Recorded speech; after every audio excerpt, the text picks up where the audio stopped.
Il y a un troisième aspect de l'importance de la commission, parce que n'oublions pas que c'est les survivants eux-mêmes qui ont insisté qu'il y a cette commission-là.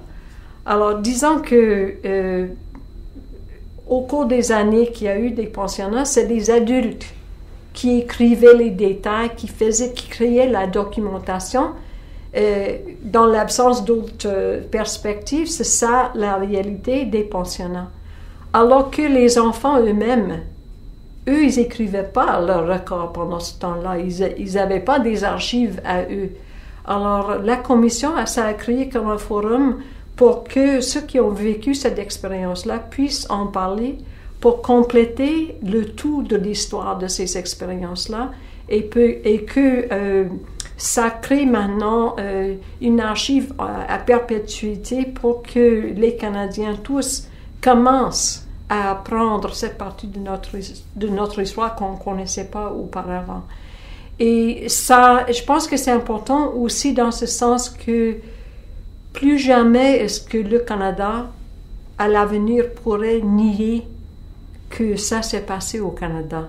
Souvent, les gens qui apprennent de ça pour la première fois, ils ne veulent pas croire qu'on a pu faire de telles choses aux enfants, parce qu'on comprend comme parents, comme grands-parents, comme tantes ou oncles, on comprend qu'est-ce que ça peut être, la rupture de l'enfant du foyer. On comprend ça on ne peut pas imaginer. Mais on a fait ça pour des centaines de milliers de petits-enfants autochtones. Et là, on se demande, mais pourquoi c'est comme ça dans les pays, dans les communautés autochtones? Pourquoi ils sont comme ça? On se dit des choses comme ça sans faire le lien entre qu'est-ce que nous, on a fait comme politique dans le passé et l'impact continu, le legs de tout ça aujourd'hui. Alors, je pense que créer ce raccord officiel et perpétuel qui va nous apprendre l'histoire qu'on ne connaissait pas, ça va nous servir tous. Entre-temps, pour beaucoup des survivants, parce qu'il y a beaucoup, surtout dans les cas des abus sexuels très sévères, il y a beaucoup de honte dans tout ça. C'est des petits qui aussi ont beaucoup de craintes. Il y a beaucoup qui racontent que les gens disent, si vous en parlez jamais, ben, plein de choses qui vont vous arriver, vous allez brûler dans l'enfer, des affaires comme ça. Alors, beaucoup de craintes, beaucoup de honte, ça a empêché. Et puis aussi, le désir aussi, je pense, de ne plus revenir là-dessus parce que ça fait beaucoup de peine à parler de ces affaires-là. Et aussi un désir pour plusieurs de protéger leurs enfants. Alors, ils ne veulent pas parler des choses qui pourraient peut-être blesser les enfants à eux aussi. Pour toutes ces raisons-là, beaucoup de silence autour de ça pendant des décennies.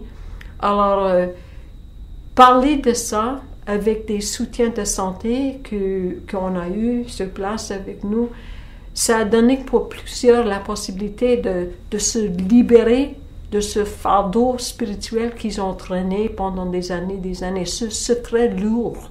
Beaucoup parlent de ça, puis ils disent la commission, ça a créé un forum sauve et saine pour qu'ils en parlent, pour qu'ils mettent de côté quelque chose qui traîne depuis des années, et beaucoup qui disent pour la toute première fois qu'ils arrivent à respirer et à se sentir plus légers.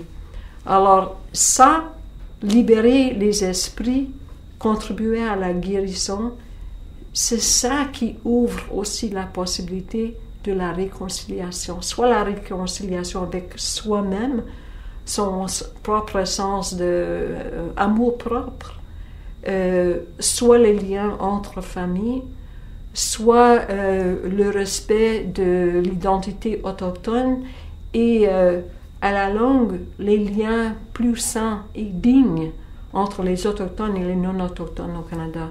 La Commission, ça fournit, on espère, tout ça.